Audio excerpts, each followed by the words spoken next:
Сәлеметсіңдер ме, оқушылар? Бүгін қазақ әдебиеті пәнінен 6 сыныпта Оралхан Бөкейдің «Тортай мінер ақбозат» шығармасымен танысамыз. Бүгінгі сабағымыздың оқу мақсаты: шығармадағы кейіпкерлерді өзара салыстыра отырып, отбасылық құндылық тұрғысынан талдап, әдеби эссе жазу. Бағалау критерийі: шығармадағы кейіпкерлерді өзара салыстырады, сыни пікірін айтады, әдеби эссе жазады. Оқушылар, төмендегі сұрақтарға жауап беріңдер. Бірінші сұрақ: әңгіме неге тортай мінер ақбозат деп аталған? Екінші сұрақ: тортай орашты неліктен жақсы көретін еді? Үшінші сұрақ: тортай неліктен тасқорымда тұрады? Төртінші сұрақ: тортайдың арманы қандай? Бесінші сұрақ: тоқ бала аш баламен ойнамайды деген мақалды қалай түсінесің? Алтыншы сұрақ: сендер әңгімеге қандай атау берер едіңдер? Балалар, сендер берілген сұрақтарға дұрыс жауап бердіңдер деген сенімдемін. Жарайсыңдар. Осы сабақта қарастырылған оқу мақсатын еске түсіре отырып, бірінші тапсырмаға назар аударыңдар. Тортайға тән қасиеттерді топтау сызбасы арқылы топтастырып жазасыңдар. Дескрипторы: тортайға тән қасиеттерді анықтайды, сол анықталған қасиеттер бойынша сызба жасайды. Жауабыңды тексер. Ерте есейген, қой аузынан шөп алмас. Кітапты көп оқиды, арманы жазушы болу. Қиялшыл, құлағының сәл мүкісі бар.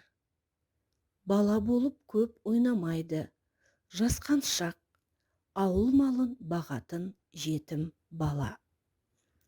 Екінші тапсырма: жусан есіндегі аян мен тортай мінер ақбозат әңгімелеріндегі тортайды салыстырып, оларға тән ерекшелік пен ұқсастықтарды анықтайсыңдар. Вен диаграммасы сызбасына түсіресіңдер. Дескрипторы: шығармадағы кейіпкерлерді өзара салыстырады, ұқсастықтары мен ерекшеліктерін ажыратады, сыни пікірін айтады. Жауабыңды тексер. Аян тобығын шығарып алып, сол аяғын суретіп жүретін жетім бала. Ақ көңіл, мейірімді, тапқыр, ақылды, білімді, зерек. Ерлікті, батырлықты дәріптейтін ерекше ертегілерді ойдан шығарады. Соғыстағы әке ағаларын естеріне түсіріп, бірге соғысуды армандайды. Ойдан ертек шығарады. Тортай әке шешеден ерте айырылған 14 жастағы жетім бозбала. Қой аузынан шөп алмас, жуас. Бала болып көп ойнамайтын жасқаншақ. Кітап жазып, жазушы болғысы келеді. Кітап оқығанды жақсы көреді. Екі кейіпкердің ортақ қасиеттері: зерек, арманшыл, жетім балалар. Оқушылар, еркін жазба әдісі арқылы бүгінгі сабағымызды қорытындылаймыз. Ораш пен тортайдың адами қасиетін ашатын және әңгіменің көркемдік құндылығын анықтайтын шағын эссе жазасыңдар. Жазылым құрылымы сендерге үлгі ретінде беріліп отыр. Тапсырманың дескрипторы: көлемі 50 сөзден тұратын эссе жазады. Эссе құрылымын сақтайды. Кейіпкерлерді гуманистік тұрғыда талдап, баға береді. Хикаяттың көркемдік, тарихи құндылығына баға береді.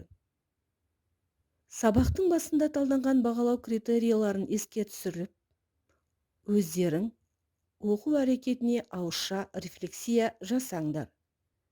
Мидың суретін сал әдісі арқылы. Мен бүгін не үйрендім? Неге қол жеткіздім? Қай бағытта көмек керек? Балалар, қазіргі кезде айналамызда тортай сияқты балалар бар ма? Олардың әлеуметтік жағдайы қандай? Осы сұрақтарды негізге ала отырып, қазіргі кездегі тортайлардың жағдайы қандай деген тақырыпта үйден ой толғау жазасыңдар. Сау болыңдар балалар.